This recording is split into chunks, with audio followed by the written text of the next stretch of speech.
The best things in life are dangerous. The best things in life are dangerous. You climb upon that ledge, no fear of falling in, you're dangerous. Welcome back to another episode of Podward State. My name is Sam Brungo. I'm joined with my co-host, Grace Cunningham. Grace, how's it going, dude? Pretty good. Did you have fun at... What? I was going to say having a good day. Did I have fun at what? I was going to say, did you have fun at home? Oh, yeah, I did have fun at home. I saw my dogs, Teddy and Yogi. Shout out, Teddy. They are... Followers. Actually, I was going to say they're like 0.5% of our followers. I was going to say they're each 0.5%. Yeah, Feeney brought some. Yeah. Feeney brought some maybe serious we have new listeners. New listeners from all over the world. India, probably. And New Zealand. Probably. Shout out.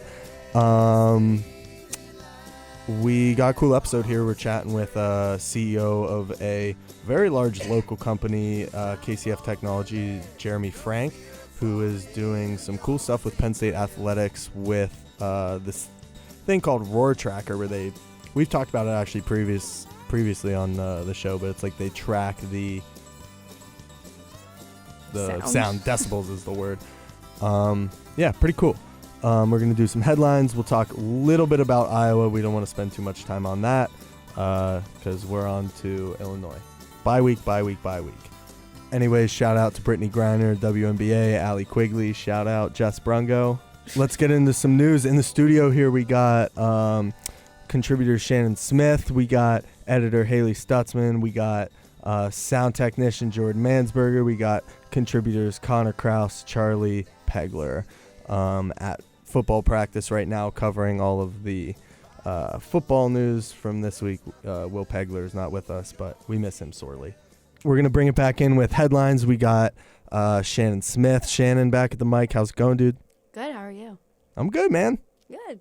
Penn State is requiring the vaccine for all faculty and staff. All faculty and staff need to be vaccinated by December 8th. Students do not have to get the vaccine unless they work for the university. The mandate is due to Joe Biden's September 9 executive order requiring all federal employees to get vaccinated.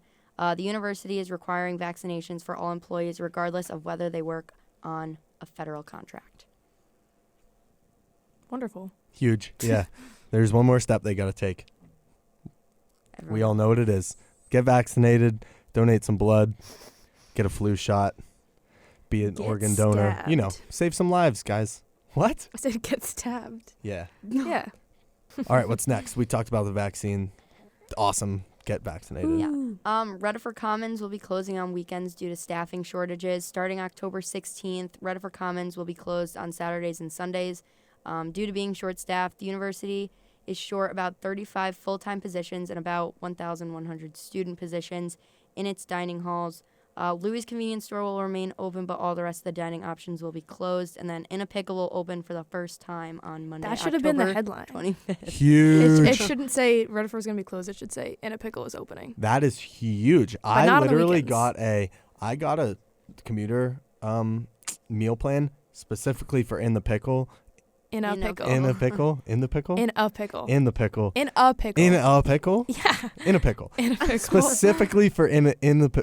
In a pickle. In the one and only pickle. Yeah, specifically for that paninis, and also the omelet joint. We know about that. They just said In a Pickle. Oh, okay. So I think we hopefully talked about, the omelet joint we talked about In a opens up. Pickle last week, I think. I love the pickle, dude. Yeah. I got the commuter In a meal Pickle plan is just for good. the acai bowls. I've never had an acai bowl. Because it's From only here, at they're East, really right? good. Joining us now for our next headline, we have Charlie Pegler. Also went home. How was home?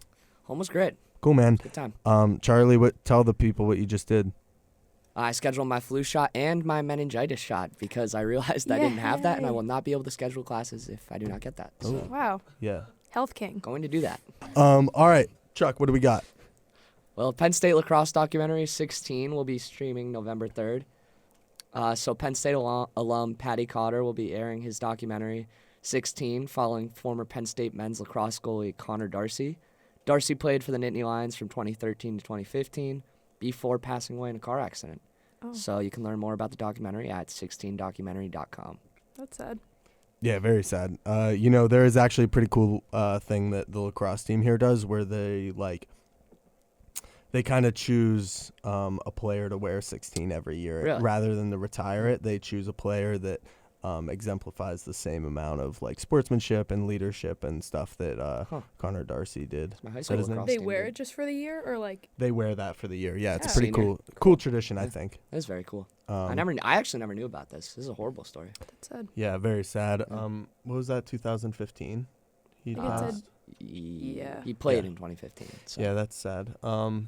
I'm looking forward to seeing that documentary. Yeah, definitely gonna watch Once that. it comes out, we will have a little review of it. Cool. Thanks, Charlie. All right, joining us now for our next headline, we got sound technician, associate producer Jordan Mansberger. Jordy, how are you, bud? I'm great, bud. How are you? I'm Did you call me doing great. Jordy? Jordy.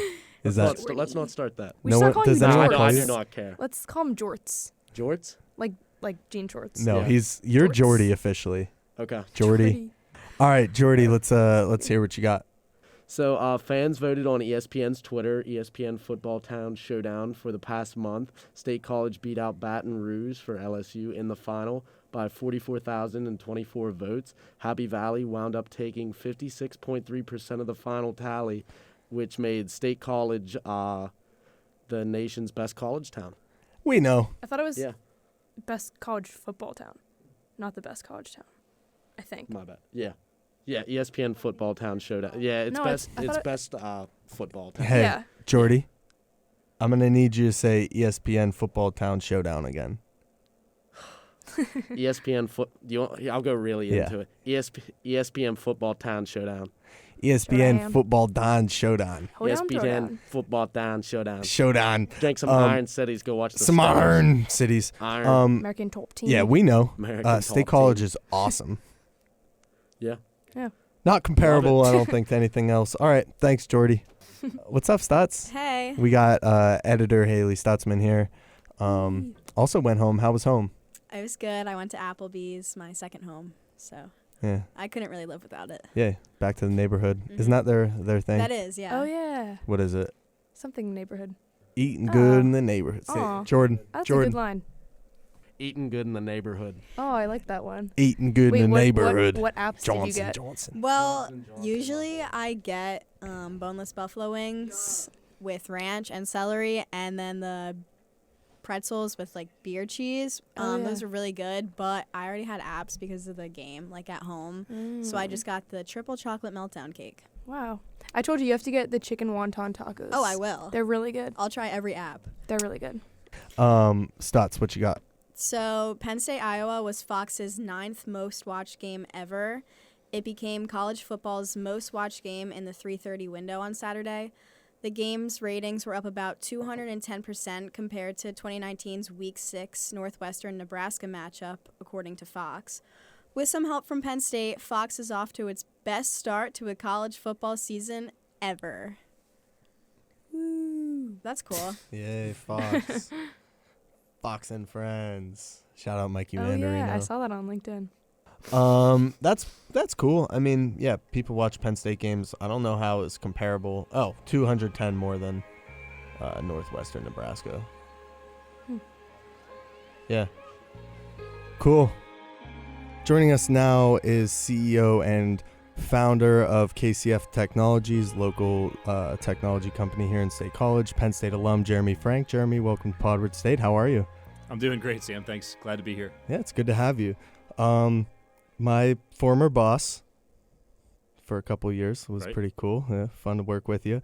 Also tore it up in a volleyball tournament twice. I forgot about that. Yeah. Yes, that's right. Some good times. But you're here mostly to talk about your KCF and your work with the Penn State Athletics this season, right? Yeah, the RoarTracker especially. Yeah, pretty cool. So we'll start from the beginning here, though, mostly about your time at Penn State and how you came to Penn State, chose that as the school that you would study at. You know, I grew up in Pittsburgh. I What was borough? born in, I beg your pardon? What borough? South Hills at Okay. Mount Lebanon High School Oh, cool. in the South Hills. Same high school Mark Cuban went to, actually. Nice. He was maybe 10 years before me or 20. And I wasn't born in Pittsburgh, and my family wasn't from there, but both my parents met in Connecticut, ended up in Pittsburgh. And I ended up at Penn State really because of the Honors College was the reason. The Trier actually formed the year that I think I started or the year I finished. And it was a draw, just that it was like a place where you could go to school and get a premium education, but you weren't going to be only around people that were, like you. It was a diverse group, yet with a premium education, and that's how I ended up at Penn State.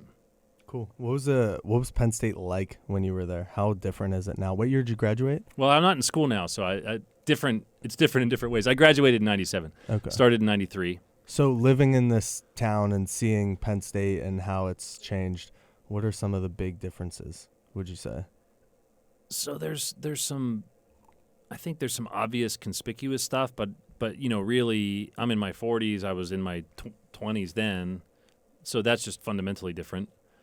But nonetheless, I think I could still comment on it. I think it was definitely less fancy. I mean, there was a time. I feel like most of the students now have it pretty good, and I'm not sure why. But when I was in school, I mean, the least I ever paid for rent after I was out of the dorms was probably $150 a month. It's crazy. Yeah, that's wild. And that's not nice. because we had a great deal. It's because we had like 7 people crammed into like the basement of a really junky place, and that's the way a lot of people lived. And the fraternity houses were crowded, and I just think that was more typical at the time. I think it's just become a bit more elevated over the last 20 years, and I think largely to the better. I think the student experience is definitely elevated in a lot of ways. You definitely see that with the apartment buildings that are built out. So many, I mean, like this room that we're in, the recording studio. This wasn't like this back then. There were a lot of buildings on campus that were just not nearly as state-of-the-art as they are now. So there's been a lot of improvements in just general infrastructure upgrades. Right. So with KCF, when did kind of the idea for it, and for our listeners that don't know, can you just give like a quick summary of what KCF is and what it does and how you came up with the idea of it and brought that to fruition? Sure. So very briefly, KCF Technologies is a company that I started with 2 people, Dr. Gary Koopman and Dr. Wai-Cheng Chen. That's KCF, and I'm the F. About 20 years ago, we came out of a center called the Center for Acoustics and Vibration, which is in mechanical engineering here at Penn State, in the basement of the Hammond building. Professor Koopman had been doing this for 30 or 40 years already, all over the world. He was in Germany, he was in England, he was in Houston, brought his whole lab to Penn State, and then about 20 years later, I was a PhD student. We basically had the idea of starting a company to take that expertise and turn it into practical implementations, like get out of academia and do practical things in industry. Ended up doing a bunch of things for the DoD, like helicopters and submarine applications, solving these really challenging problems with vibration and noise. And then about 10 years ago, we started going after the industrial applications, which in total is like a $2 trillion problem for the American economy, that basically machines that are the critical things in all of industry. So auto manufacturing, paper and pulp manufacturing, like everything from toilet paper to lumber and power, electricity, all that stuff depends on machinery, and it's all run very very badly.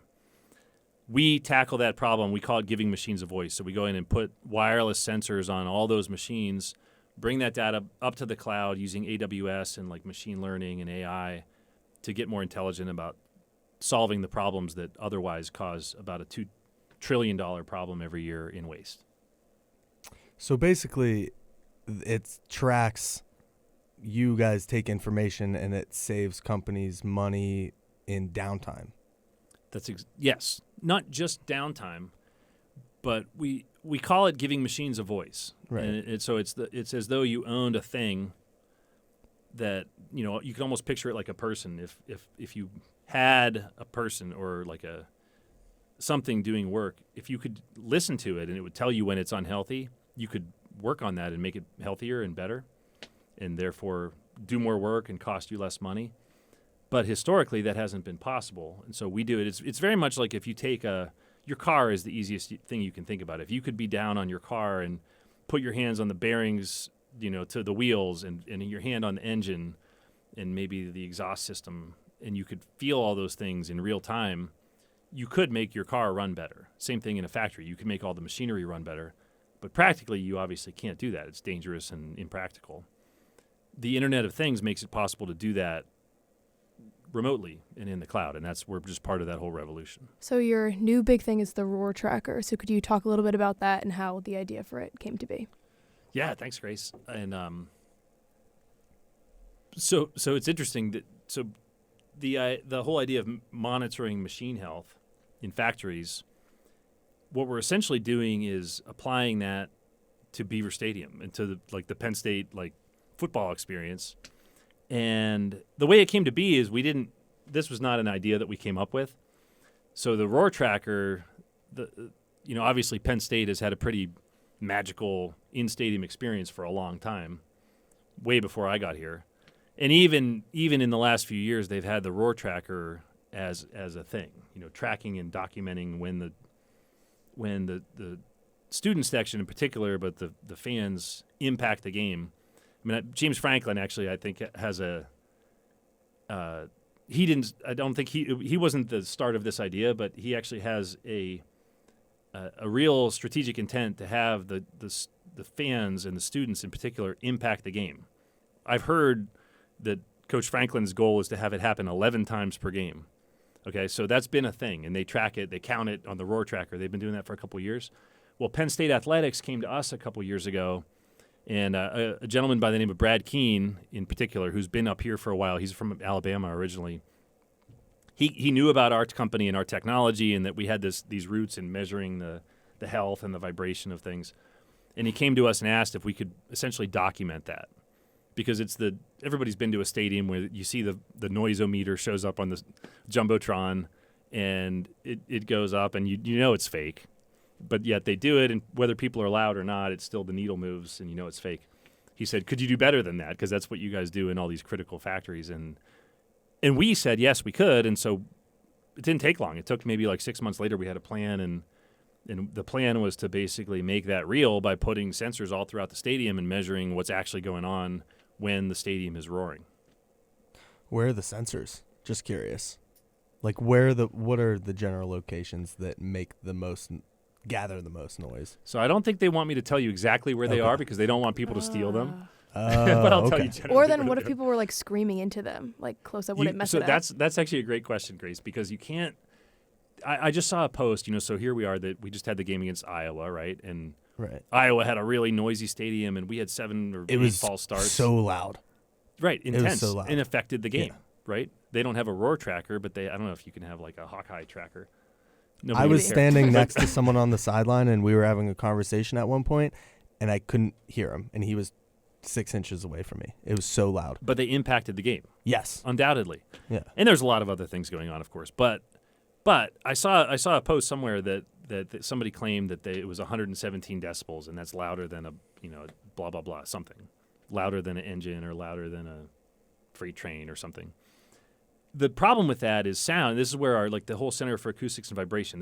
Penn State has a really deep body of expertise, a whole bunch of work for the Navy that goes all the way back to after World War II.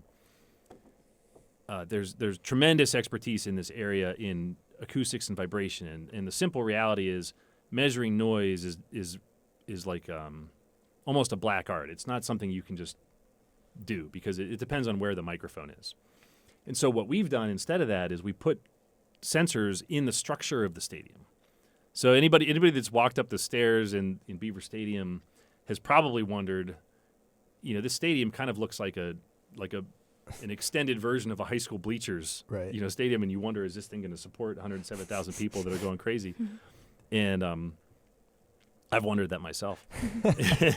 But basically what we did is, because of the way that it's built, we installed sensors throughout that structure. So on the trusses, the girders, the sheet metal that you stand on when you're in the when you walk up the bleachers, essentially, it's underneath those locations.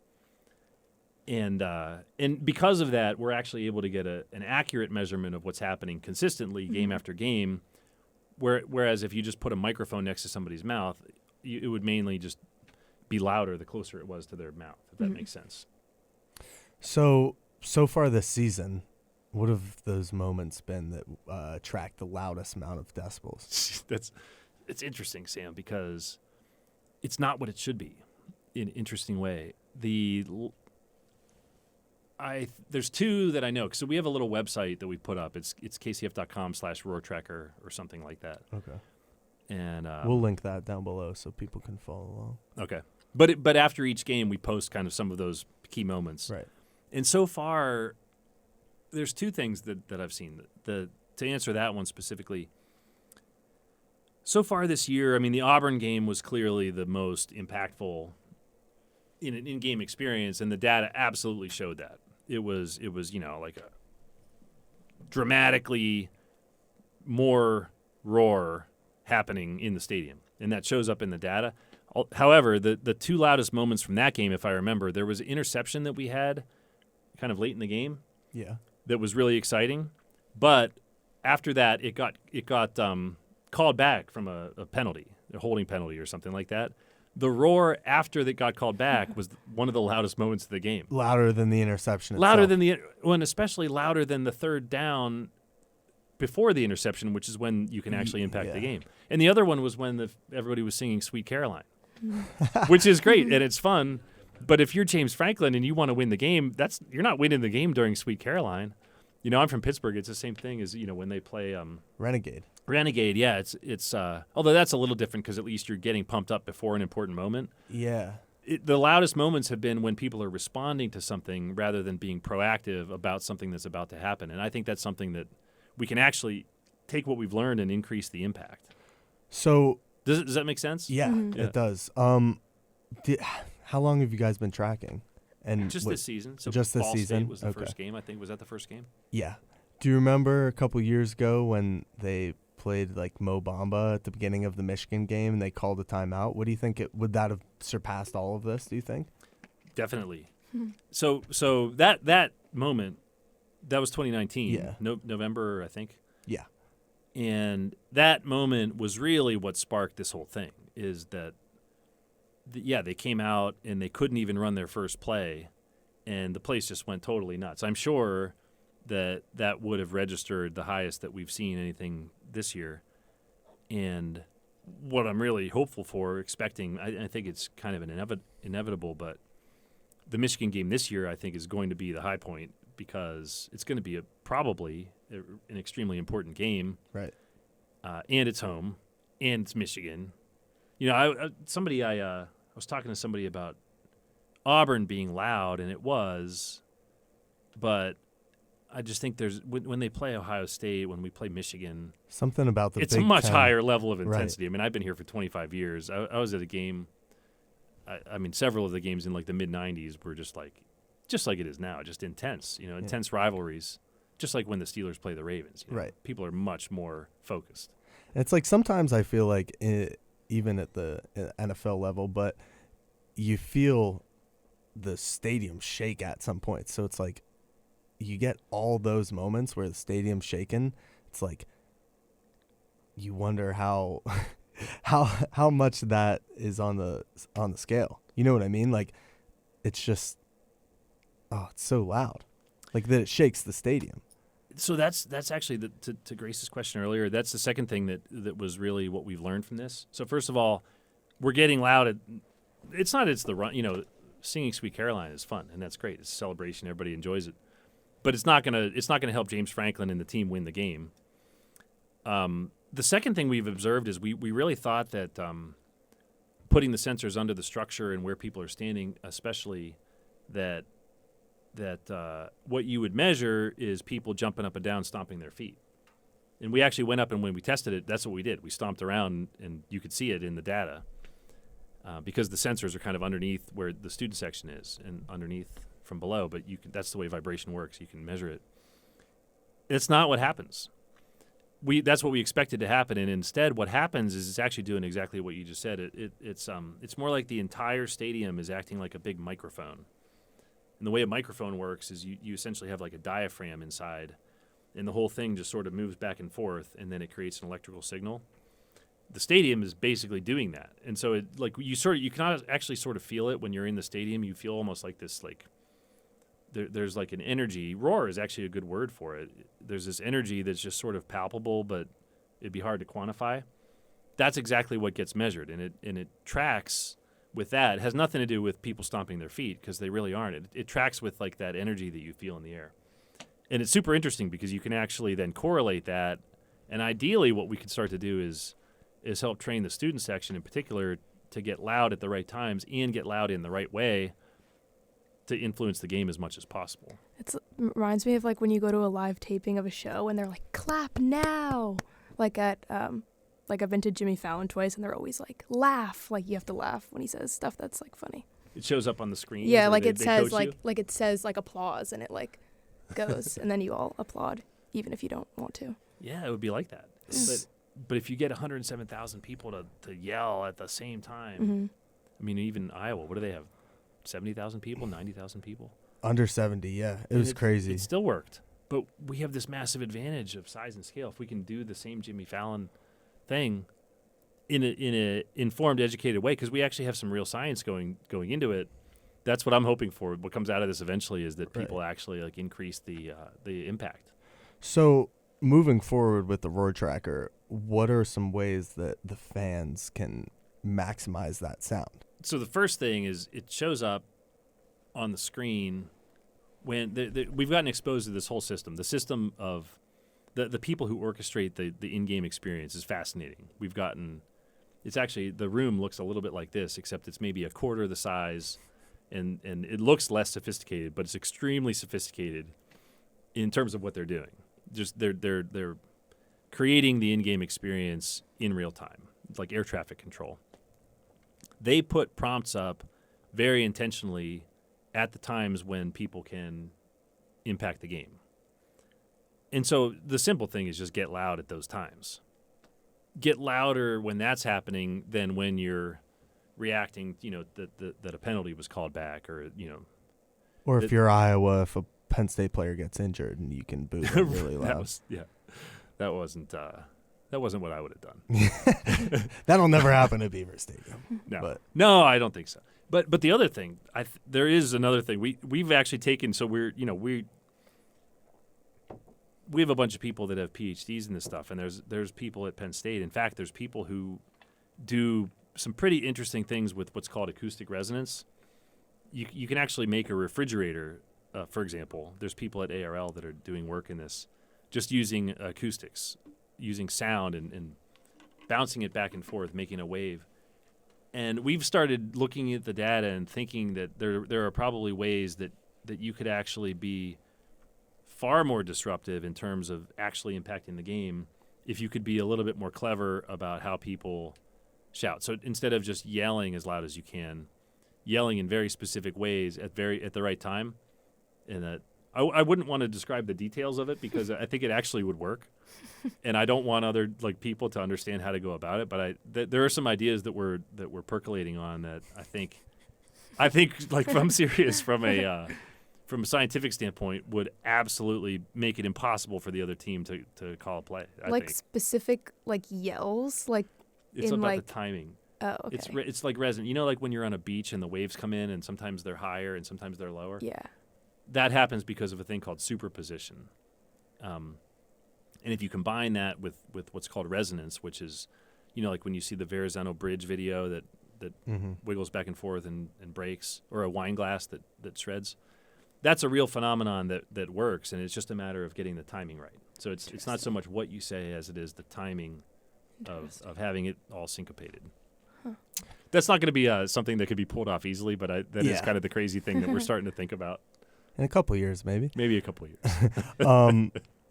Hopefully Sean Clifford will be back by then. So you mentioned kind of how it's like a big microphone. Can you track which section of the stadium makes the most noise? I mean, I would assume it's the student section, but does that show up on the trackers? Well, it would. The reality is we've only monitored really the student section. Oh, okay. All right. We didn't really bother with the alumni because they're just kind of quiet, keep to themselves. So Yeah, that probably wouldn't be very interesting. yeah. Although when you asked earlier about the differences from when I was in school, it's funny the differences. When I was in school, the student section was not what it is now in several ways. The students were really relegated just to the what I think would be the southwest corner. It wasn't the entire south end zone. It was just the part to the right and all the way up to the top. So when you passed the lion, there was always some risk that you would actually drop the lion off the top of the stadium to his death. That was like actually possible back then. Safety wasn't what it is now. But also, you didn't have coverage around the entire end zone. And as a result, the alumni were sitting in all those places. And so the stadium wasn't nearly as loud, not nearly as organized, not nearly as fun. And that's just one of the things that's been a positive change that I've seen. Yeah, it's interesting when you think about it that, like, you don't really think about how much thought goes into everything and the behind the scenes of where the students are, or where just like you said, that they're all condensed into one place, and you don't really think about how much behind the scenes thought goes into stuff like that. It's interesting. Definitely. Yeah. That's been one of our learnings is everything. They're thinking about everything related to the in-game experience. However, there's a lot of room for improvement because they just, the whole idea of getting people to get loud at the right time and understanding what actually gets people to get energized. Nobody really knows. That's sort of it's a hard thing to define. And so they're constantly guessing at things that aren't easily defined. So it's both of those things. They're prepared and they're repeating things that work and that, but they're not, it's nowhere near ideal, in my opinion. You touched on it a little bit already, but what does the future look like for RoarTracker? Well, one of the things that we definitely intend to do, and we're not doing yet, is to have the actual data show up in real time in the stadium. That's going to take a while. We theoretically could do it now, but there's too much of a chance that it wouldn't work in real time because the stadium is a pretty complex place to make any electronics work. There's a lot going on already. And we wanted to start with something more just basic and fundamental. So, but at some point, we definitely intend to do that. But ideally, from my point of view, again, if you're Coach Franklin, if you're the players, if you're the fans, what you really want is to help them win the game. And it's pretty amazing that, again, because it's acting like a microphone, because you can actually track it, we can train ourselves to realize what impacts the game. And that's already happening. I mean, ideally. So I'm actually going to go talk to Nittanyville. We went there before the Ball State game and talked to them, but it was an early game, and there was only a couple dozen people there. But, they were the diehards. We're going to go there before the Michigan game and talk about this whole thing and just kind of encouraging people to pay attention when they get those prompts to actually get loud at the right time proactively. I mean, that should be happening as of the rest of the games this year. So I saw on your Instagram, you obviously you're a Penn State guy for the last 20-some years. What was the experience like to be on the field, for the for that game? It was incredible. I mean, it was incredible. Was that your first time on the field? Yeah, I don't think I was ever on the field for a game, during a game. It was amazing. Just being right there. I mean, just watching the game at ground level and seeing how fast it is. And also, I got to be there. Big. They're so big and they're so fast. And you also feel what it feels like to have all those people making all that noise and looking down at the field. It's intense. But I also had the privilege of being there with a couple fraternity brothers that I've known and are just close friends and coworkers that have been there for a long time, that I've known for a long time that were there, and my wife, Amy was there too. It was just like the whole thing was just absolutely surreal. It was awesome. Yeah, for me too. It was just like the first time I was down there, growing up here and being a diehard Penn State fan. It was just like something about touching the grass for the first time. It's just like, man, this is real. It's wild. Absolutely. So you mentioned your podcast. Let's move a little bit from the RoarTracker and talk a little bit about that and what you guys talk about and what you're trying to achieve with your show. Sure. So I have Thanks, Sam. I have a podcast called the Industrial Transformation Podcast, and with Jeremy Frank or by Jeremy Frank, something like that. And I started it really when COVID got underway. So I got interviewed by the gentleman by the name of Marty Wolf, who has a radio show. He's up in the Scranton, Wilkes-Barre area. And he has a business called Business Builders Media, and he interviews people about entrepreneurs and business owners, things like that. He interviewed me about how COVID was impacting the business back, in spring of 2020. That interview led to me realizing and him suggesting that we had a lot of interesting stories to tell because we work with, really the most critical infrastructure companies that make the world work. So auto manufacturers, forest products manufacturers, all like the consumer products, everything you buy at the grocery store, everything you buy at Wegmans, Target, all those companies run these incredibly complex, critical operations that life depends on. And it's funny because we're seeing, and one of the things we started talking about, we see that stuff now. You're starting to see supply chain shortages and you can't get products on the shelves and you can't get cars on dealer lots. And, you're probably going to see some electricity brownouts or even blackouts. All of that comes from the critical infrastructure, and that's who our customers are. So my Industrial Transformation Podcast is all about companies that are applying technology like AI and machine learning and Internet of Things to get ahead of those problems rather than being caught off guard by those problems. And I've just interviewed some extremely interesting people along the way. I do about once a month or so. I'll find an expert who has some specific expertise in one of those sectors. Sounds a little more sophisticated than our show. Probably. But maybe not as fun. I've never interviewed Franco Harris, so I would love to. Maybe I'll try. Maybe. He might have some stuff to say. He definitely would. Maybe. He's very interesting.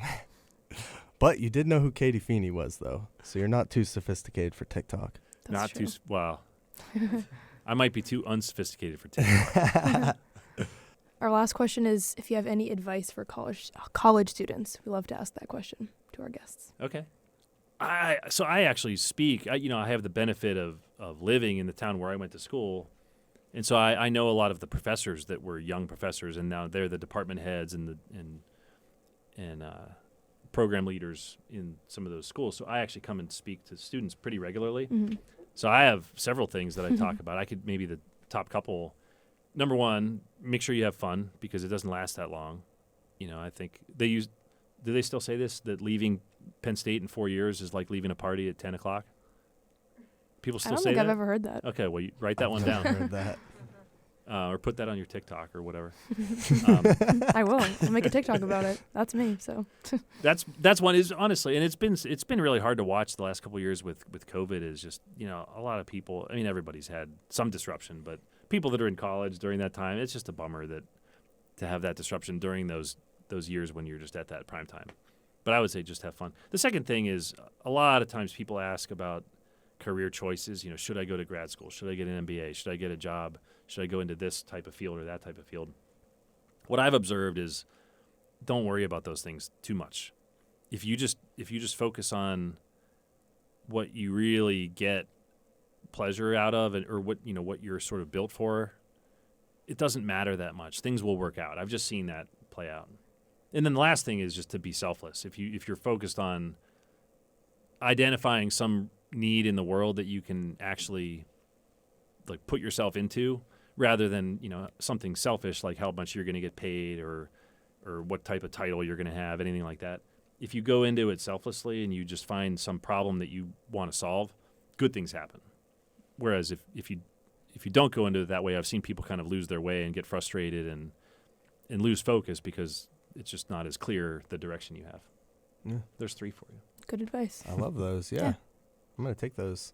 Yeah, those might be my favorite. We always ask that. Sometimes it's weird advice, Yeah. but I like those What's ones. the weirdest advice? I don't know. I think sometimes people are caught off guard. Yeah. I ask because, I want the advice, but also it makes it easy when we put a clip on Instagram because it's like just like an inspirational kind of quote. Okay. So it makes it easy Excellent. because people usually say something like Yeah. nice. Pat Pat's was pretty good. Oh yeah, his were good. His They was were. good. Oh yeah, he best is ended yet to with come. he said the Yeah. best is yet to come, and that's how it For ended. Adam Taliaferro, we asked him Oh yeah, his was good too. for advice on people going through adversity. Yeah, and his was good. he gave some good input there. Those are two impressive people. Pat, he actually spoke to a business group that I'm involved in a couple months ago. He's like an impressive leader. He's awesome. Yeah, He was I love very him. inspirational. He was very Everything he said inspirational. sounded like an inspirational quote. I know. It made me feel like that he was far more serious about running his athletics program than I was about running my company. It really made me feel inadequate in a good way. Like it was inspirational. Good. Yeah.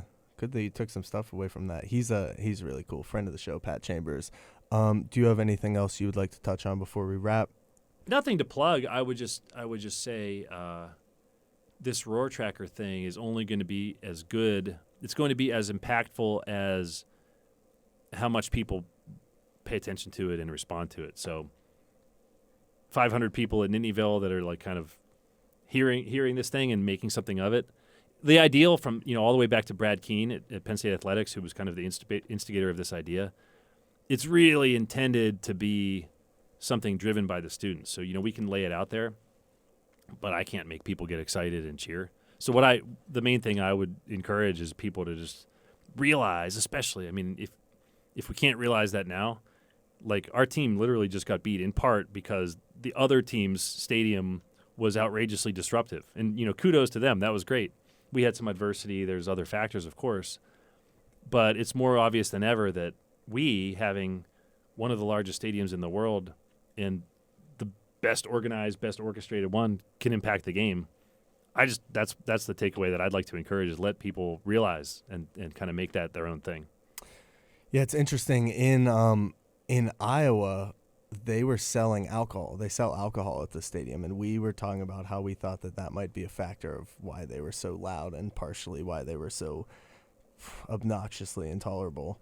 Do you think that would affect it if Beaver Stadium sold alcohol? You think that would make the it might. That's I interesting. won't speculate on that, although I would tell you that when I was in school, you used to get a green stamp on your hand, and you could go out and back out to the tailgates at halftime and then come back in just by showing your green stamp. They don't do it that way anymore. That's one of the things awesome. that changed. Yeah, it was great. That's funny. The other thing, That's funny. when you become an alumni, they actually do sell alcohol in the stadium. Yeah, I've been up But in those sections. They're It's nice. they're nice, but it's not raucous. Isn't there like I think you they can strike only a good get 2 balance. drinks or something? Let's not talk about the rules because I'm not sure that there are rules. I've been up there a time or two. I think that would make people louder. Right? I'll let. Like being I think you drunk. guys should advocate for that directly. I can't speak student from action, but I'm not going to weigh in experience, on it. All right, we have CEO and co-founder of KCF Technologies here in town talking about the RoarTracker. You can catch him on his podcast, The Industrial Transformation Show, with Jeremy Frank. KCF CEO Jeremy Frank. Jeremy, thanks for joining us. Thanks, Sam. Thanks, Grace. I really appreciate it. Thanks Thank for having you. me on. There's our conversation with Jeremy Frank from KCF Technology talking about the RoarTracker. Pretty cool conversation. Joining us now, we have Mr. Connor Krause. Connor, how are you, bud? Good. How you doing, Sam? I'm doing pretty good. We gotta get a nickname for you. Anything? I have been called that before. Sauerkraut. It's not original, but it hits. Sauerkraut. It's effective.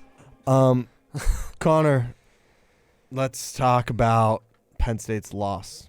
Actually, first of all, let's talk a little bit about your trip. So you traveled with your dad. Yeah, it was a great trip. You guys fly?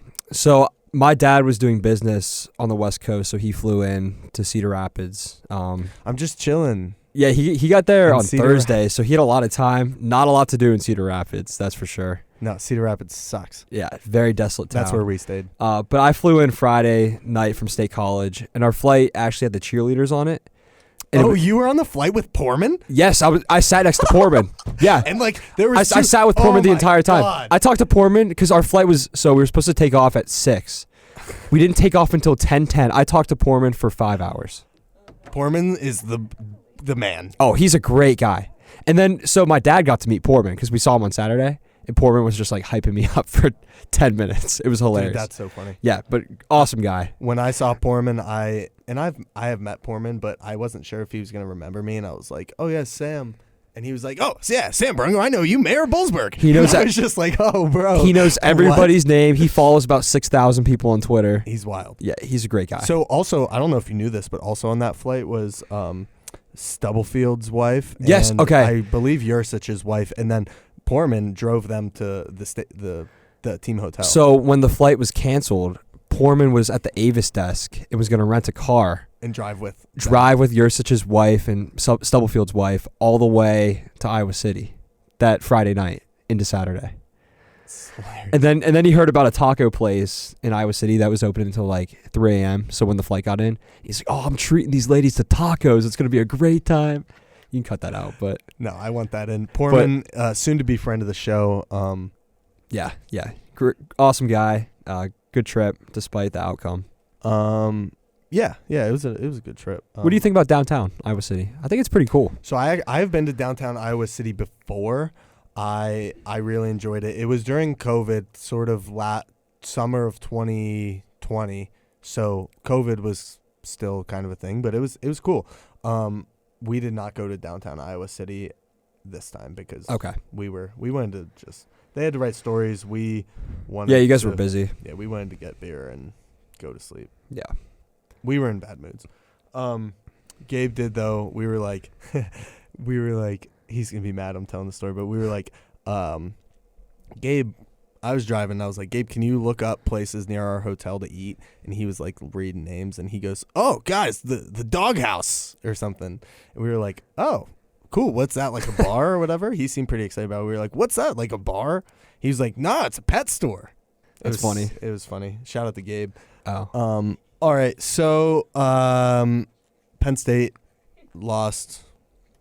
Not a big deal. We're going to talk about it. Yeah. Talk about the offense a little bit here for me, Connor. Yeah, so for those of you that watched the game, the offense was rolling when Clifford was in. Penn State was up 17-3 with 12:31 left in the second quarter, and that's the point that Clifford got knocked out. He was hit really hard on a pass intended for Brenton Strange, so he got nailed in the backfield. But Clifford was balling. No more Sean Clifford slander is tolerated on the podcast. We don't ever slander. Sure. No, We're I'm just big Sean saying, Clifford friends. overall. In 15 minutes, he went 15 for 25. His interceptions weren't that bad. I think that they were justified. So, the first one was first worse. one- The second one was justified. First one, say he gets sacked. That's a safety. We give up 2 points instead of 3. Like it's minimal at that point. But he went 15 for 25, 146 yards, 2 picks. His other pick to Jahan was a deep ball. It kind of served as a punt anyway, but they were rolling on that drive. So, but yeah, he completed passes to 7 different receivers in the first quarter, which is crazy. So he was spreading the ball around, making an impact with his legs too. I thought it was really cool to see. Yeah, I mean, it's pretty impressive to throw 2 interceptions and still have a QBR of in the 90s. Oh, yeah, 94 QBR. So yeah, it's pretty impressive. Moving on, Sean gets hurt. We're up 17-3 at the time. Sean gets hurt. And then... Yeah, Taquan Roberson comes in. He takes his first meaningful college snaps in a hostile environment. I know you were there. I was there. When number 2 trotted onto the field, the crowd got so much louder than it was before. And that stadium sits below the ground, so it holds noise really well. But his first drive was 3 plays, negative 16 yards, 3 false start penalties. Rough start to his career. Next drive was only 2 plays. He threw a pick, 5 yards. And then after that, it was 3 plays, minus 9 yards. So really, from the time Clifford got knocked out with 12 minutes remaining in the half, Penn State tried to get it into the locker room. There's no other way around that. They were stuck within their own 10. So really tough situation for Taquan. I know. I feel for him. I feel for him too. He talked to us after the game a little bit, and you could tell he felt bad and was taking a lot of it on his shoulders. Very tough situation for any quarterback to come in, but especially his situation where he essentially had no real time other than like garbage time. And the way that stadium sits, it's definitely not. I don't think it's the best environment in the Big Ten, but I think it is the loudest based on decibel level. So it's just a very tough situation to be in. Yeah, definitely the second loudest. Yeah. Moving forward, so his drives, there was a little issue with false starts and stuff that in the second half. Let's talk a little bit about the second half. Yeah, so he had a 3-and-out to start, but then he mounted a steady 11-play, 42-yard drive, 26 rushing yards from him that ended up with a field goal to end that series. But he looked really comfortable running a tempoed offense. RPO, a mix of runs and passes, quick screens. He's definitely really shifty. I mean, he only completed 7 passes in the game, but he did make an impact on the ground, which was cool to see. It was good to see that Yurcich kind of tailored the offense to his strengths for a little bit. So I think if he plays against Illinois, just getting him settled down in the RPO, letting him complete some easy throws, that'll be definitely beneficial for him. Yeah, I'm not worried about him, playing against Illinois. Hopefully Sean's back for Ohio State, but I think that a big game against Illinois, honestly, if he plays, it might be beneficial if he does have to play against Ohio State, and might, if he gets some confidence in Beaver Stadium. All right, moving forward, let's talk about the defense. Yeah, defense was phenomenal. There's no way around that. They allowed 305 total yards after being on the field for 36 minutes. I think it was just over 2.5 yards per play, which is incredible. Iowa had 18 first downs, the same amount as Penn State, and Penn State only had 4 first downs in the second half. It's bad. I mean, it's horrible on offense, but the defense really lived up to their hype. The players of the game, Ellis Brooks, he had 14 total tackles, 8 solo tackles. He was all over the field, stopping the run against Goodson. Brisker had another great game in the secondary. He had 9 tackles and an interception off of a tip in the first half. And then Arnold Ebiketie, he's looking like the most impactful transfer in the country. This season, he had 9 tackles in the game, 1 sack, and 3 tackles for loss. So AK keeps making an impact on the defensive line. I would like to make a mention as well. Curtis Jacobs, yes, played very well. He had a sack, 2 tackles for loss, 4 total tackles. I mean, not the flashiest game, but he was in the backfield all game, and just he affects. He's one of those players that also affects. Oh, so yeah. Quick shout out to Curtis Jacobs. He reminds me of a mini Micah Parsons. Yeah. The way he runs a 4.4, he's all over the field. He's big. He's athletic. He's one of those guys that you can see him, and you definitely think he played both sides of the ball in high school. Uh-huh. Like, he definitely played running back in high school, just the way he's built and how fast he is. He's the best too. He's so nice. He texts me every Sunday morning. He's like, "You got any picks for me?" Yeah, or like the one after Indiana, he just texted me the eye emoji. yeah. On Sunday, I was like, "Oh, Yeah, I got to know him a little bit last year. He's a cool dude. he's awesome." Yeah. All right, real quick, let's just talk about key moment, how the game ended, and then we'll wrap this up. Yeah. So with 10 minutes left in the fourth, Iowa didn't really have anything going in the second half, but Spencer Petras completed a 42-yard pass to Keegan Johnson all the way down to Penn State's 8. And at that point, they're knocking on the door. It's 2013. You think Iowa's going to score and tie the game. But then after that, there was a tackle for loss, broken screen, and then Daquan Hardy came up huge with a sack. And at that point, I thought Penn State was going to win the game. Like, just getting another red zone stop like that late in the fourth quarter, I thought definitely the defense was going to have enough juice to pull this thing out. But then a series later, unfortunately, Brian Ferentz, Kirk's son and the offensive coordinator, makes a great call. Misdirection, gets Nico Reganey wide open to seal the deal. But, I mean, the defense, they were on the field the entire second half. It's just hard to pin that on them. Yeah, it wasn't the defensive side's fault. We will give a quick shout-out to both Jordan Stout and Torrey Taylor. Both played amazing. Amazing games. It was for someone like Pat McAfee would just be in heaven. Oh, watching Torrey Taylor was the MVP of that game, hands down. Without a doubt. Yeah. He was amazing. While we're on that train, Blake Gillikin played really well yesterday. He did. Too. Penn State's Sunday. slowly coming into special teams U. Yeah. You got Robbie Gould, Yeah. Gillikin. Yep. Shout out to Sam Ficken. Real quick, just want to touch on your take on the atmosphere and the fans. Yeah, I thought the atmosphere was great, aside from the booing. Largely, the fans were classy. I had a couple, negative Penn State comments my way walking down the street, which I've been to a bunch of Big Ten schools. It happens everywhere. But we went to a couple Iowa tailgates, and they were very inviting, very nice. Seemed to be good people, but kind of sad that kind of got weighed down by the boos for injured players. That definitely wasn't cool. Yeah, definitely. I had positive interactions with some Iowans, and it was, yeah. I mean, it was, like you said, just a shame. I don't want to talk about that too much, but No. It was a shame that was one of the worst displays of Sportsmanship. and lack of thereof, and that I've ever seen in my life. Of in any aspect of sports, it was ridiculous. Yeah, being in Iowa is just, it's totally different. It's like being dropped in the 80s. Yeah. That's my opinion. It was a ridiculous place. Like the Elvis cover bands everywhere, and you're like, where am I? Yeah. And also to mention that their coach kind of Played into the he kind of just kept it going, kept the fire. And then going. one of the assistants was flopping on the sidelines, Yeah. mocking the players. Yeah, it was a bad look for Iowa, but unfortunately, I don't think Iowa cares. No. So, whatever. We'll move on from that. James Franklin, at his presser tonight, actually made a comment about it. He also mentioned that P.J. Mustipher will be out for the season. Yeah, that's definitely a big loss. Devon Ellies and Keziah Izzard played this weekend. They played pretty well, but they're young guys. Franklin said that Mustipher's an elite player, so they're not at that level yet. But hopefully some experience down the stretch against what I think is 4 more ranked teams remaining on the schedule. It's going to be tough. Yeah, and as well as I think that Jesse Luquette will step in and play a little bit in Yeah. the center, which we've seen him play a little bit on that. And play well, on too. that front nose tackle position.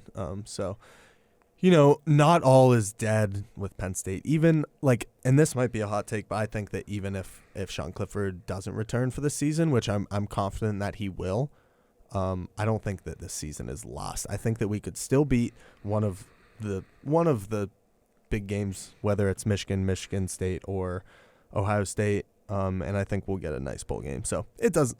I mean, losing Sean's huge for national championship bid, but we'll see. Yeah, the fact of the matter is, if there was any mulligan game in Penn State season, it was this one. Yep. Just the way the divisions work out in the Big Ten, Iowa being in the West. If Penn State goes out and wins all the games against Eastern Division teams, they go 11-1, win the Big Ten championship, they're in. So if they win, they're in. Luckily for Penn State, the rest of the college football world knows that. Everyone except for Iowa. Right. So, any final thoughts? Yeah, it just Penn State was a Sean Clifford rib or shoulder away from being the number 2 ranked team in the country. Plain and simple. I think if Sean Clifford finishes that game, Penn State wins 37-14.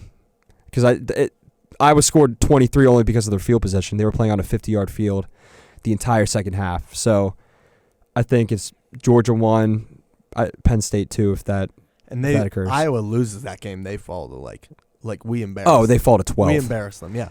But it's whatever. I think Penn State will be back. Penn State's at 7 right now. Alabama's at 5. I don't agree with that. I think Alabama's loss was way worse than Penn State's loss to the number 2 team in the country with a backup quarterback on the road. It's voter bias at this point, but it'll all work itself out. Yeah, I think when CFP comes out too, we'll be higher in that. Right. Thanks, Connor. Yeah, I think so. Yep. That was another episode of Podward State. We talked to Jeremy Frank about the RoarTracker, other things going on with KCF Technologies. Thought it was pretty cool. Yeah, very cool. He's an awesome guy. Yeah, I like talking to him. He's one of the coolest guys I know. Appreciate him coming into the studio and chatting with us on actually very short notice. Yeah. We'd been Just kind last of night. chatting a little bit about the possibility of this, but he was very flexible with us, so we thank him for that. Shout out to the crew here in the studio, bringing us some headlines, some beautiful sound, some visuals. Connor with the football recap here at the end. We got a bye week. Next week we'll be back AQ Shipley, tentatively. Fun. Super Bowl champion, coach of the current coach of the Tampa Bay Buccaneers. Tampa Bay Buccaneers. I almost said Tampa Bay 49ers. Anyways, have a good weekend. Be safe. If you're going home, travel safe. If you're here, drink responsibly, if that's your thing. And donate some blood. I don't think I have any shout-outs this week. Oh, we didn't ask Ryan. from Willard. This is Podward State. My name is Sam Brungo. Grace Cunningham. Take it easy, guys. Be safe. Have a good weekend. Bye.